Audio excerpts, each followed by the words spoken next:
The United States doesn't just fight enemies, it manufactures them.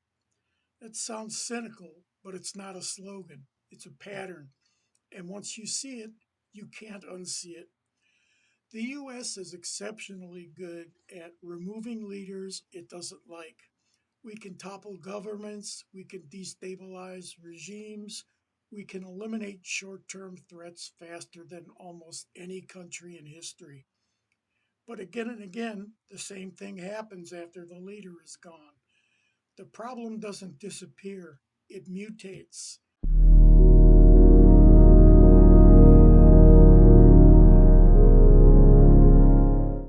Iran wasn't a one off, it was the template. In the early 1950s, Iran had a democratically elected prime minister, Mohammad Mossadegh.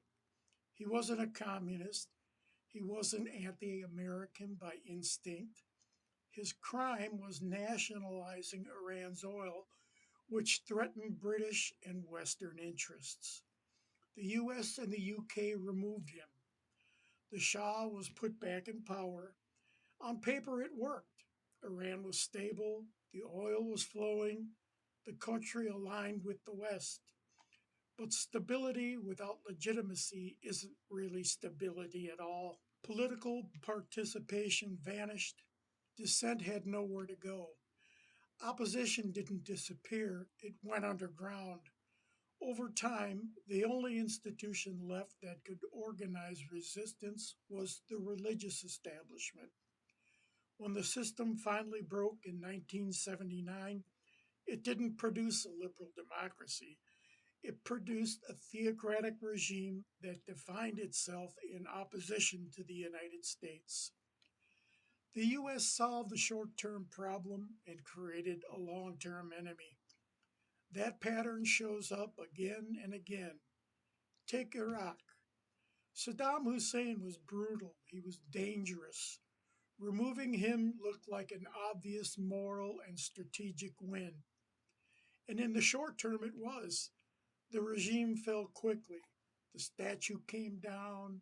Mission accomplished, visually at least. But the Iraqi state wasn't just Saddam, it was the institutions holding the country together.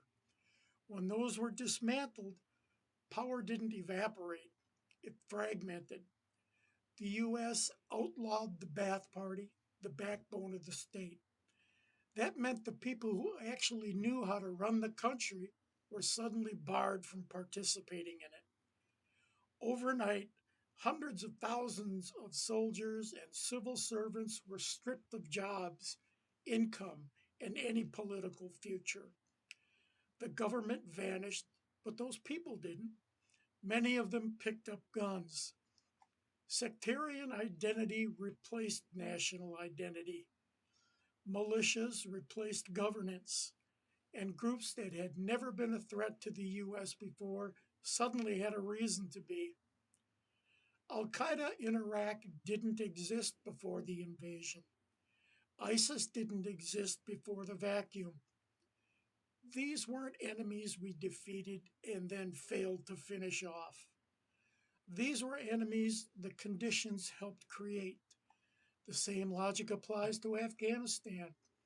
Taliban were quickly removed after 9/11. That part worked, but legitimacy never followed.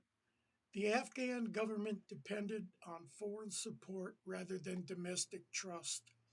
Corruption hollowed it out.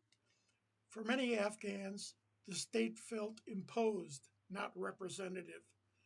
So when the US left, the Taliban didn't return because they were loved.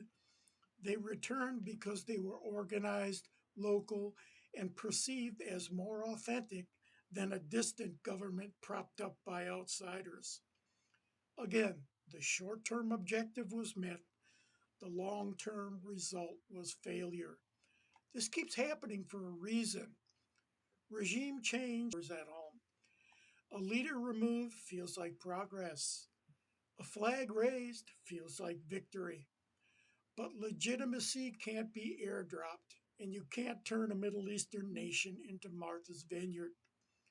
When a regime fails, one of two things has to replace it: a government that people believe in, or a power structure that forces compliance.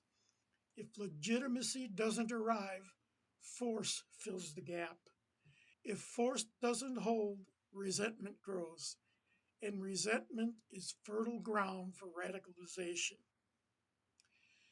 The US often assumes that removing the bad guy clears the path for something better. But in many societies, the leader is only one part of a larger system. Even murderous dictators provide some measure of stability. Destroy the stability without rebuilding the system, and the system doesn't reform. It fractures, and fractures produce enemies. This isn't about evil intentions, it's about immediate gratification and American cultural ignorance. American political incentives reward visible action, not long term outcomes. The consequence of regime change shows up years later, after elections have passed, administrations have changed, and the decision makers have moved on.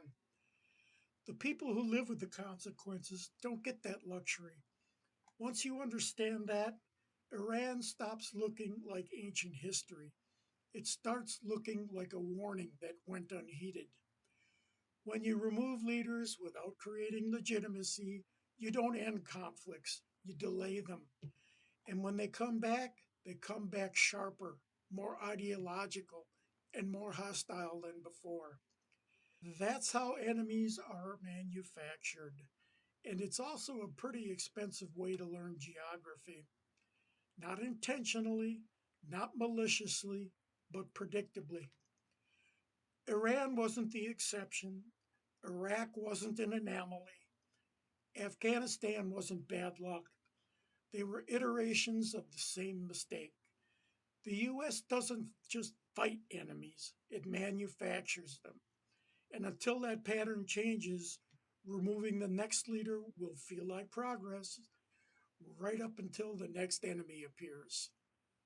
Thanks for spending time with us today.